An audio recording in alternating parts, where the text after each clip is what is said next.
शिक्षक साथियों, आपका एक बार पुनः स्वागत है टोटल नॉलेज एजुकेशन चैनल पर। इस चैनल पर आपको शिक्षा विभाग में होने वाले ऑनलाइन कार्यों से संबंधित समस्याओं का समाधान देने का प्रयास किया गया है। जैसे यूडाइज प्लस का कार्य अभी प्रचलन में है, अपार आईडी जनरेट की जानी है। अपार आईडी में भी शिक्षक बंधुओं को बहुत ही प्रॉब्लम्स आ रही हैं। इनसे संबंधित प्रॉब्लम्स का समाधान भी यहाँ पर देने का प्रयास किया गया है। और भी जैसे RSKMP पोर्टल, शिक्षा पोर्टल से संबंधित जो भी कार्य हैं, विमर्श पोर्टल से संबंधित जो भी कार्य हैं, उनमें आने वाली समस्याओं का समाधान या कोई कार्य कैसे किया जाना है, यह सब जानकारी आपको यहाँ पर प्राप्त होती है। इस वीडियो में हम देखेंगे यूडाइज प्लस से संबंधित दो महत्वपूर्ण प्रपत्र, जैसे आप यहाँ पर देख रहे हैं फॉर्म SO2 और एक होता है फॉर्म SO3। इन फॉर्म्स के बारे में हम जानकारी देखते हैं और लास्ट में देखेंगे कि इन फॉर्म को आप यूडाइज प्लस पर कैसे प्राप्त कर सकते हैं, क्योंकि यह सुविधा यूडाइज प्लस पर दे दी गई है। यह फॉर्म आप यूडाइज प्लस से भी डाउनलोड कर सकते हैं। तो पहले हम देख लेते हैं इन प्रपत्र को, कौन सी जानकारी देना है इन प्रपत्र में और किस काम में यह प्रपत्र आते हैं। जैसे आप देख रहे हैं फॉर्म SO2 या S03 format for student addition and UDISE plus for class 2 to class 12 why block, district या स्टेट द्वारा। जैसे आप छात्रों को ऐड करना चाहते हैं यूडाइज प्लस में कक्षा 2 से 12 में, ऐसे छात्र जो पूर्व वर्ष में यूडाइज प्लस में ऐड नहीं हो पाए, अर्थात जिनका PEN जनरेट नहीं हुआ है, उन छात्रों को ऐड करवाने के लिए यह फॉर्म उपयोग में आता है। यह फॉर्म आपको ब्लॉक या डिस्ट्रिक्ट लेवल पर भरकर जमा करना होता है। तो जिस छात्र को आप ऐड करवाना चाहते हैं, जिस कक्षा में ऐड करवाना चाहते हैं, उन्हें ऐड करवा सकते हैं। लेकिन यहाँ पर ध्यान रखें, ऐसे छात्र जिनका PEN जनरेट नहीं हुआ है, यदि PEN जनरेट हो गया है तो उन छात्रों को आप इंपोर्ट करेंगे। जो यूडाइज प्लस पर इंपोर्ट का ऑप्शन होता है, उसके द्वारा आप छात्र का PEN और डेट ऑफ बर्थ से इंपोर्ट कर सकते हैं। इंपोर्ट करने में जो भी आपको प्रॉब्लम्स आती हैं, उन प्रॉब्लम्स का समाधान भी चैनल पर उपलब्ध है। आप चैनल पर विजिट करके आने वाली समस्याओं का समाधान देख सकते हैं। तो ऐसे छात्र जिन्हें आप कक्षा 2 से 12 में ऐड करना चाहते हैं, जिनका PEN जनरेट नहीं हुआ है, जिन्हें आप पूर्व वर्षों में यूडाइज प्लस में ऐड नहीं कर पाए, ऐसे छात्रों को ऐड करने के लिए फॉर्म SO2 का उपयोग किया जाता है। तो यहाँ इस फॉर्म को हम भरना भी देखेंगे, किस प्रकार से आप भरेंगे। ऊपर हम देख रहे हैं एक जो इस फॉर्म के बारे में जानकारी दी गई है, for the student whose profile was not created या missing in the UDISE student list of previous academic year, अर्थात ऐसे छात्र जिन्हें आप प्रीवियस ईयर में यूडाइज प्लस में ऐड नहीं कर पाए, उनकी प्रोफाइल जनरेट नहीं हो पाई है, तो उनके लिए फॉर्म उपयोग होता है ऐड करने के लिए। To be submitted to block और डिस्ट्रिक्ट और स्टेट एजुकेशन ऑफिसर और इक्विवेलेंट। जिन छात्रों के नाम आप अपने लॉगिन से यूडाइज प्लस में ऐड नहीं कर पा रहे हैं, उनको ऐड करने के लिए यह फॉर्म उपयोग में आता है। इस फॉर्म को भरना हम देखेंगे। जैसे प्रारंभ में हमें लिखना है यूडाइज कोड, जो आपके विद्यालय का यूडाइज कोड है उसे लिखना है, और स्कूल नेम लिखना है। आपके विद्यालय का नाम लिखा जाएगा, यूडाइज डिस्ट्रिक्ट नेम, जिस ज़िले से आप हैं उस ज़िले का नाम लिखा जाएगा, और ब्लॉक का नेम लिखा जाएगा, जिस ब्लॉक से आप हैं उस ब्लॉक का नाम लिख दें। अब हम देखते हैं प्रोफार्मा।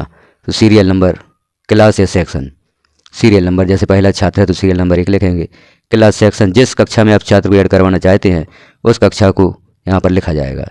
अब student particular mention male, M for male, A for female, अर्थात यहाँ पर छात्र का नेम देंगे, नीचे जेंडर और डेट ऑफ बर्थ छात्र की लिखनी होगी। पेरेंट डिटेल में फादर्स नेम और मदर नेम लिखना होगा। अब आगे हम देख रहे हैं स्टूडेंट अदर डिटेल। तो यहाँ पर आपको Aadhaar number of student, student का आधार नंबर लिखना होगा। Name of student as Aadhaar card, जो भी छात्र का आधार कार्ड पर नाम है वह लिखना होगा। Admission date in present school, आपके विद्यालय में छात्र की जो भी एडमिशन की डेट है, दाखिल होने की तारीख है, वह हमें लिखनी होगी। Reason why student was not added in previous academic year, तो यहाँ पर हम रीजन भी लिख सकते हैं, जैसे फॉर मिस्टेक, यानी गलती से इस छात्र का नाम यूडाइज प्लस में पूर्व वर्ष में नहीं ऐड हो पाया था, या जो भी कारण हो उसे आप आखिरी कॉलम में लिख सकते हैं। इस प्रकार से जितने भी छात्रों के नाम आप ऐड करवाना चाहते हैं, इस फॉर्म में भरकर आप दे दें। ब्लॉक MIS या डिस्ट्रिक्ट MIS द्वारा उन नामों को ऐड कर दिया जाएगा। तो यहाँ पर आप ध्यान रखें, छात्र का नाम, चूँकि वर्तमान में अपार आईडी का कार्य भी चल रहा है, अपार आईडी जनरेट आपको करना है, तो अभी हो सके तो यहाँ पर नाम आप वही दें जो छात्र का आधार पर लिखा हुआ है। आधार की जानकारी के साथ यदि आप छात्र को ऐड करवाते हैं तो छात्र की अपार आईडी जनरेट करने में भी आपको प्रॉब्लम नहीं होगी। तो यहाँ नेम जो आधार पर दिया गया है उस नाम को यहाँ पर लिखें। हो सकता है नाम में कुछ मिस्टेक हो सकती है, जैसे आधार में छात्री कैटेगरी नहीं जुड़ी है, आपने स्कूल रिकॉर्ड में छात्री कैटेगरी जोड़ रखी है, या स्कूल रिकॉर्ड में कैटेगरी नहीं ऐड है और आधार में कैटेगरी ऐड की हुई है, तो उसको ध्यान में ना रखें। और छात्र का नाम आधार के अनुसार, यदि आधार के नाम में ज़्यादा मिस्टेक है, जैसे नाम ही पूरा बदल गया है, तो आप आधार अपडेट करवाएं छात्र का। तो यहाँ पर छात्र का नाम, जेंडर, DOB आपको सही लिख कर देनी होगी, फादर मदर नेम। और यदि आप चाहते हैं अपने स्कूल रिकॉर्ड की डेट ऑफ बर्थ, तो यहाँ पर स्कूल रिकॉर्ड की डेट ऑफ बर्थ आप दें और आधार में आप अपडेट करवा दें। स्कूल रिकॉर्ड की डेट ऑफ बर्थ आप आधार में अपडेट करवा सकते हैं, क्योंकि जब अपार ID जनरेट करेंगे तो वहाँ पर आपको आधार में जो नेम दिया गया है उसकी आवश्यकता होगी, उसी जेंडर की आवश्यकता होगी और उसी डेट ऑफ बर्थ की आवश्यकता होगी। तो यदि आप आधार संबंधी जानकारी के साथ छात्र को ऐड करवाते हैं तो अपार ID जनरेट करने में भी आपको प्रॉब्लम नहीं होगी। तो छात्र को ऐड करवाने के लिए इस फार्म का उपयोग किया जाता है। अब इसमें आधार नंबर कंपलसरी कर दिया गया है।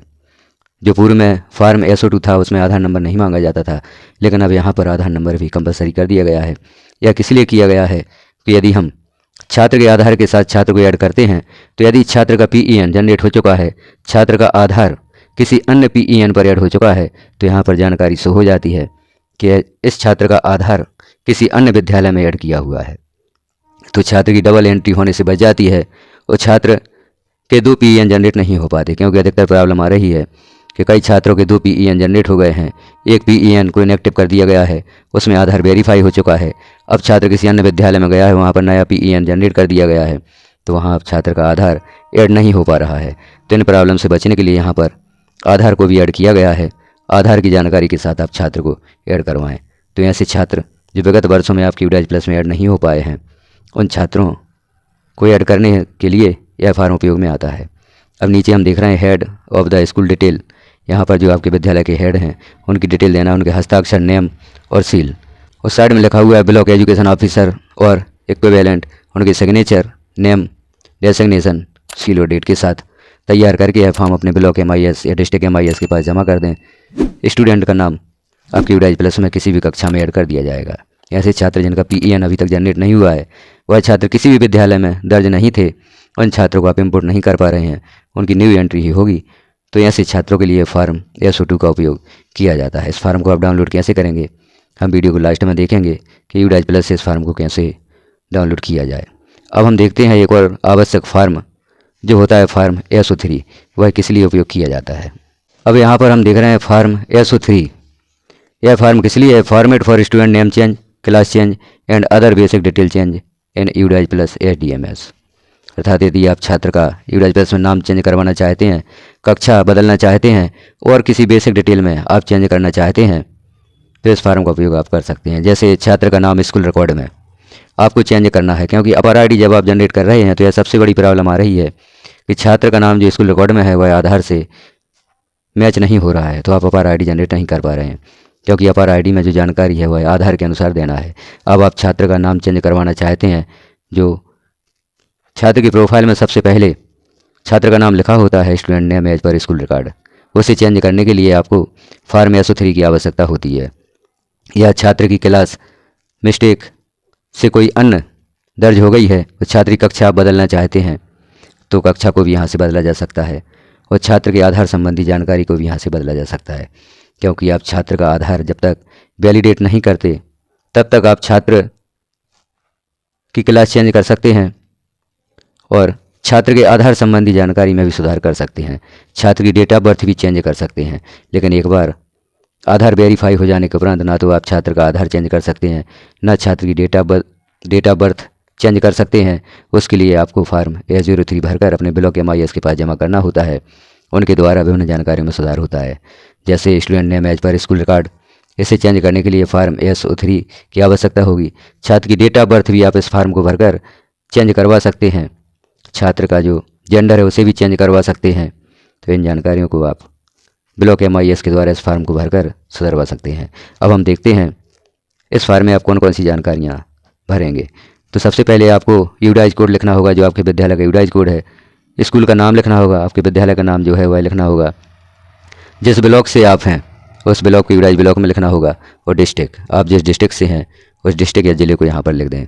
अब यहाँ पर लिखा है फॉर, यानी स्टूडेंट 11 डिजिट नेशनल ID, जो 11 अंकों की नेशनल ID होती है छात्र की, यानी PEN, उसे आप यहाँ पर लिखेंगे। छात्र का PEN नंबर यहाँ पर लिखेंगे। स्टूडेंट्स करेंट नेम, जो अभी यूडाइज प्लस में छात्र का नाम है उसे आप लिखेंगे और छात्र की जो वर्तमान में क्लास है वह यहाँ पर लिखेंगे। अब नीचे देखते हैं आपको चेंजेस करना है इन जानकारियों में, तो कौन कौन सी जानकारियों में हम सुधार करवा सकते हैं फॉर्म SO3 के द्वारा। तो जैसे हम चेंज रिक्वायर्ड इन छात्र का नाम, date of birth, gender, Aadhaar, name as per Aadhaar, class and section, आप इतनी जानकारियों में यहाँ से सुधार करवा सकते हैं। जब आप नेम एज पर आधार में सुधार करेंगे तो वहाँ पर आधार भी आपको फिर से देना होगा। तो इस जानकारी में आप छात्र का आधार नंबर भी साथ में दें, क्योंकि यहाँ पर लिखा हुआ है ओल्ड आधार, न्यू आधार। और नेम एज पर आधार अर्थात छात्र का नाम जो स्कूल रिकॉर्ड में है उसे चेंज करवा सकते हैं।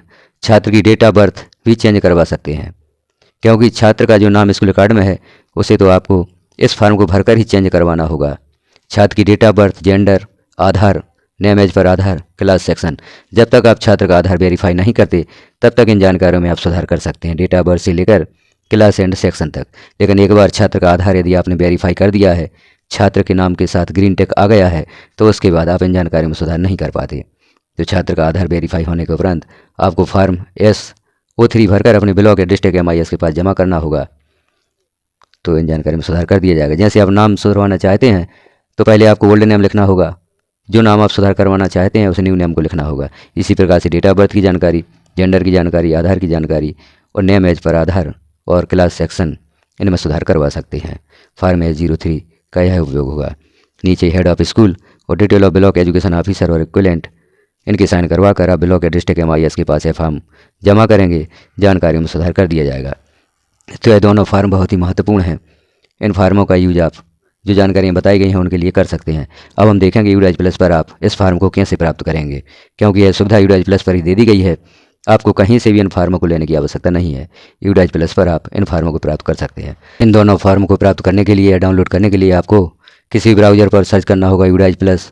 यूडाइज प्लस को सर्च करते ही आपको यहाँ पर ऑप्शन प्राप्त होगा यूडाइज प्लस HDMS या यूडाइज प्लस स्टूडेंट मॉड्यूल। उसे यहाँ पर आपको क्लिक करना होगा। तो यहाँ पर स्टेट सेलेक्ट करने के लिए आता है, जैसे कि आप पूर्व में भी करते आए हैं। यूडाइज प्लस को लॉगिन कैसे करेंगे वह प्रक्रिया पूर्ण करें, यूडाइज प्लस को लॉगिन कर लें। यहाँ पर यूजर ID स्कूल की पासवर्ड और कैप्चा फिल करके आप यूडाइज प्लस को लॉगिन कर लें। जैसे ही आप यूडाइज प्लस को लॉगिन करते हैं तो यहाँ पर आपको सत्र शो हो रहे हैं 2024, 25, 2023, 24। और यहाँ हम देख रहे हैं लेफ्ट साइड में फॉर्म सेंटर का ऑप्शन आपको शो हो रहा है।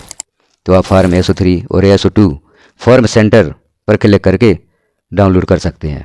तो यहाँ हम क्लिक करते हैं फॉर्म सेंटर। यहाँ पर आपको शो हो रहे हैं फॉर्म SO2 और फॉर्म SO3 या फॉर्म S03 और फॉर्म S02। अब इन्हें डाउनलोड करने के लिए जो एक्शन ऑप्शन आपको दिखाई दे रहा है, इसमें डाउनलोड का ऑप्शन है। तो आप फॉर्म SO2 को डाउनलोड करना चाहते हैं तो एक्शन में जो एरो का चिन्ह आपको दिखा दे रहा है या डाउनलोड का चिन्ह दिखाई दे रहा है, इस पर क्लिक कर दें और डाउनलोड पर आप क्लिक करेंगे। फॉर्म SO2 यहाँ पर डाउनलोड हो जाएगा। इसे आप ओपन करके भी देख सकते हैं।